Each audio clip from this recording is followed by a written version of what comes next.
Hello दोस्तों, कैसे हैं आप सब। हमारी आज की कहानी है असलियत। अरे तू यहाँ क्या कर रही है और यह पूजा कहाँ गई। पूजा पूजा ससुराल से आई बेटी चैतन्या को किचन में देखकर मंजू जी अपनी बहू को आवाज़ देने लगी। मम्मी रुको, भाभी को क्यों बुला रही हो। मैंने ही उन्हें किचन से बाहर भेजा है, वो अभी छत पर गई होंगी कपड़ा सुखाने। चैतन्या ने मंजू जी को शांत किया। तो खाना बना कर जाती। एक वो दिन था जब तू शादी से पहले सिर्फ आराम करती थी, और एक यह दिन है कि ससुराल से आई बेटी से काम करवाया जा रहा।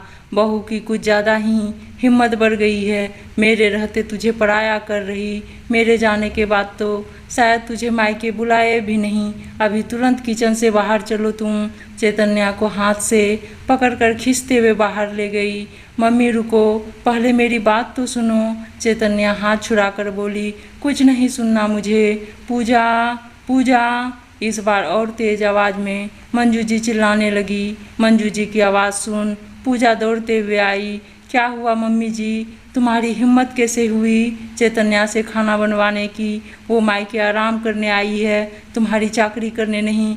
मैंने कभी शादी से पहले इसे एक गिलास पानी तक उठाने नहीं दिया, और अब तुम। मंजू जी ने अपनी बात अधूरी छोड़ दी और गुस्से से पूजा को देखने लगी। दीदी, आपसे मैंने कहा था कि मम्मी जी को पता चलेगा तो वो बहुत नाराज़ होंगी, लेकिन आपने मेरी एक नहीं सुनी। और पूजा की आंखों में आंसू आ गए। भाभी सॉरी, प्लीज़ आप रोइए नहीं, आप दोनों मेरे साथ आइए। चैतन्या मंजू जी और पूजा को लेकर लिविंग रूम में आई और दोनों को सोफे पर बिठाकर खुद उनके पैरों के पास नीचे बैठ गई। दीदी, आप नीचे क्यों बैठ गईं। मैं पूजा उठने लगी तो चैतन्या ने उसे सोफे पर बिठा दिया।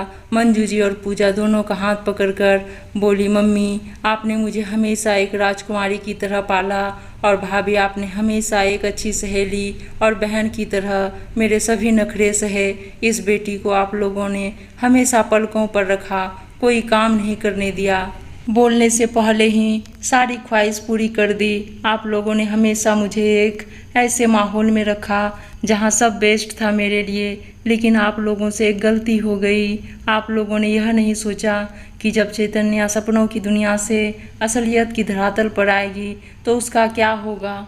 मायके में नाजों से पली बेटी जब ससुराल के कांटों पर चलेगी तो उसे बहुत तकलीफ होगी। वहाँ जब सबके लिए खाना बनाती हूँ और प्यार के दो बोल भी नहीं बोलता है, तब मुझे खुद पर गुस्सा आता था कि जो मुझे प्यार करते थे उनके लिए कभी मैंने चाय तक नहीं बनाई। सबके कपड़े धोने के बाद भी यह सुनना पड़ता था कि कपड़े ढंग से साफ नहीं हुए या प्रेस की कमीज पर क्रीज ठीक से नहीं आई। तब खुद पर गुस्सा आता था कि कभी मायके वालों को एक रुमाल भी धोकर या प्रेस करके नहीं दिया।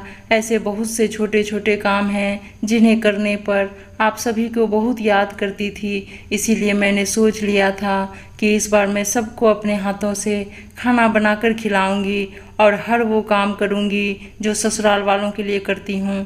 चैतन्या की बात सुनकर मंजू जी और पूजा दोनों ही भावुक हो गईं। मंजू जी अपने आंसुओं को पोंछते हुए बोली, मुझे पता ही नहीं चला कि मेरी गुड़िया इतनी समझदार है। ठीक है, जब तक तू मायके है जो करना चाहती है कर, अब से मैं नहीं रोकूंगी। फिर पूजा की तरफ देखकर बोली, बहू चैतन्या जब तक यहाँ है जाओ तुम भी मायके घूम आओ। बहुत दिन हो गए तुम्हें भी अपनी माँ को अपने हाथों से खाना खिलाए। पूजा मंजू जी की बात सुनकर उन्हें आश्चर्य से देखने लगी तो मंजू जी ने बनावटी गुस्से से बोली, चिंता मत कर, तेरे पीछे तेरी कोई बुराई नहीं करूँगी। मंजू जी की बात पर पूजा और चैतन्या हंसते हुए उनके गले लग गई।